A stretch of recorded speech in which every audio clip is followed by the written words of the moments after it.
nous sommes de vrais cadavres. Nous sommes exclus du sacerdoce universel. Alléluia. Amen. Mon ami, celui qui s'approche de la présence du Seigneur, là où il y a la parole, vous croyez qu'il va ressortir de là sans la parole? Non. Donc, si toi tu es invité, tu es établi, Jésus, quand il est monté au ciel pour présenter son sang dans le temple que son Père a construit, dans le lieu très saint, il t'a amené avec lui. D'accord? Ça veut dire que tu as accès à la présence même de Dieu. Et tu ne peux pas te présenter devant Dieu et repartir sans la parole. Et tu ne peux pas recevoir la parole de la part de Dieu et ne pas la transmettre. Sinon tu meurs. Alors pour te donner droit à la prédication, pour t'inviter à la prédication, à l'enseignement, on te dit bon, école théologique. Tu fais la théologie, on t'apprend l'art de parler, l'art oratoire. Voilà, la rhétorique. Voilà comment tu peux préparer ton message. Tu commences par l'introduction. Tu racontes une petite histoire, un petit témoignage de ta vie. Puis après un petit verset que tu vas développer. Tu vas ici et là, tu prends quelque chose, tu mélanges tout ça. Et puis après il y a la conclusion. Et voilà, quand tu as fini, si les gens ont acclamé, le message est passé. S'ils n'ont pas acclamé, le message n'est pas passé. Bon, ça fait 10 ans que ça dure. 10 ans que tu reçois les mêmes enseignements. 20 ans, tu es toujours là, papa, prêche. Prêche. Oui, c'est bien, prêche. Et toi, là, au fond, là, c'est l'hypocrisie. Pas tout, sérieusement.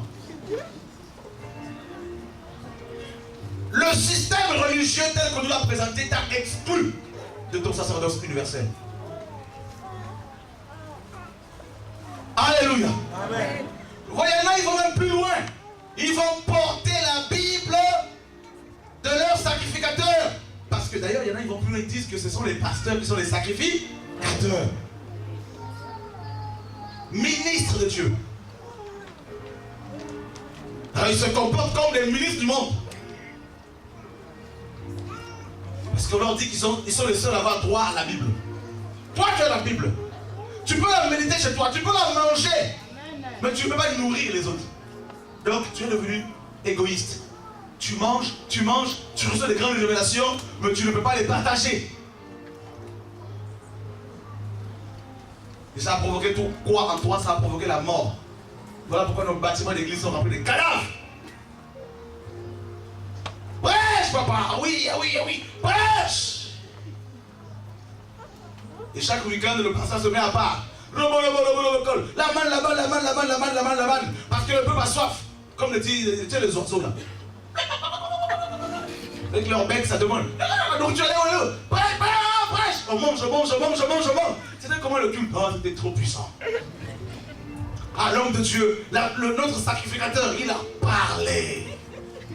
Mon ami, dimanche prochain, je vais inviter mes amis pour qu'ils viennent l'écouter. Comment il parle bien, hein? Et il y en a qui prennent aussi le micro tellement qu'ils sont habitués à cela, ils ne peuvent plus le lâcher. Ils sont là anciens, des heures et des heures, ça parle, ça fatigue les gens sont fatigués, mais quand est-ce qu'il va lâcher le micro? Ça parle. Une seule bouche dans cette église qui parle tout le temps. L'ancien. On parle de la réforme, mais ils ne comprennent toujours pas. Mais quand est-ce qu'il va lâcher le micro? On dit le micro, il faut être élevé.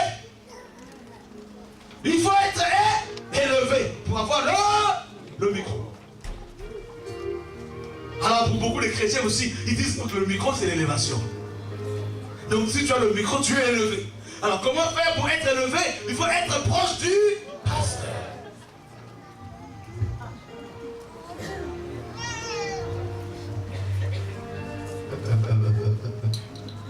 Est-ce que vous me suivez? Amen. Vous êtes un sacerdoce royal. Regarde, depuis que tu es convoqué dans ton assemblée, la dernière fois où tu as partagé un verset de Luc, ça remonte à quand? 8 ans, hein? Depuis que tu es converti. Ça fait 8 ans. Et 8 ans, tu n'as jamais eu à partager un verset de Luc. Et tout ce que tu as mangé en 8 ans.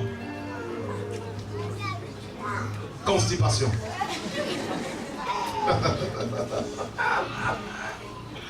Alléluia. Amen. Donc du coup, les pasteurs deviennent comme des vedettes, comme des stars. Salut. Aujourd'hui vous allez m'entendre. Je veux bien, j'ai préparé un message très, très costaud. Alléluia.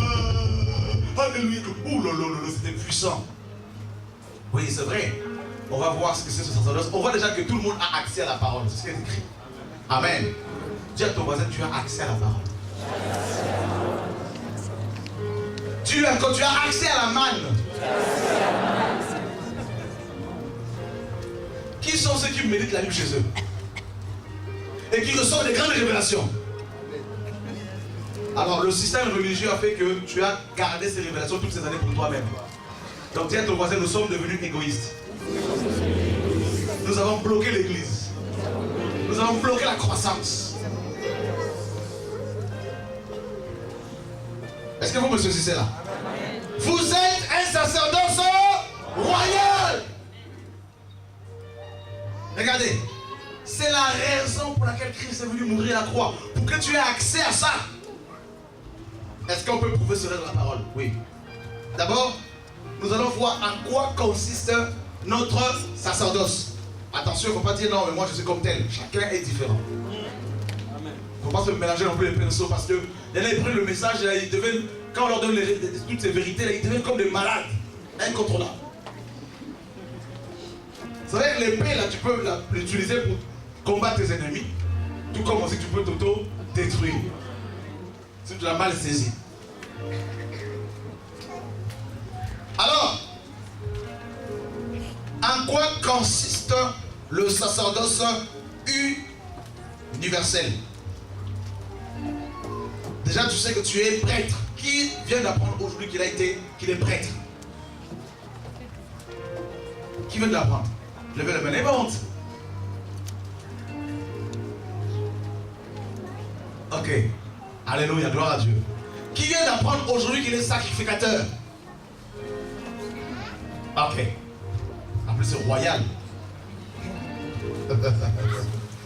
Alors, premièrement, le sacerdoce universel que tu as reçu consiste, premièrement, dans l'adoration.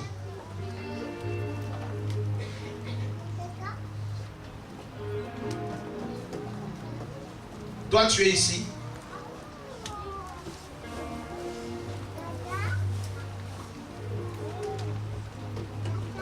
L'adoration. Hébreux chapitre 4. Nos collègues au travail, quand on discute, ils parlent.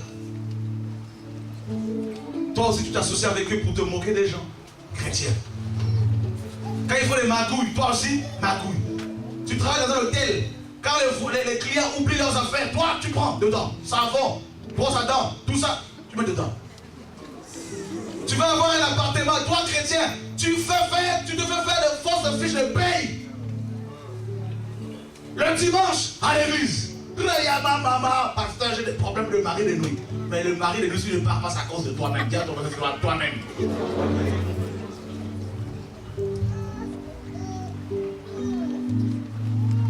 Tu as trouvé un travail. Je parle prophétiquement à des personnes ici.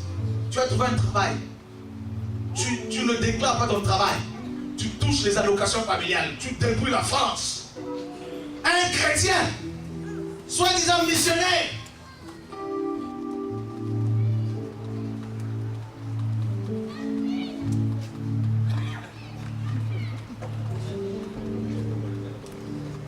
tu fais des fausses fiches, fausses déclarations d'impôts. Tu conduis sans permis, sans contrôle technique, sans assurance. Dis à ton voisin, voleur. Dis-lui, celui qui fait ça, c'est un voleur. Un tricheur. C'est à cause de nous que les païens ne viennent pas au Seigneur.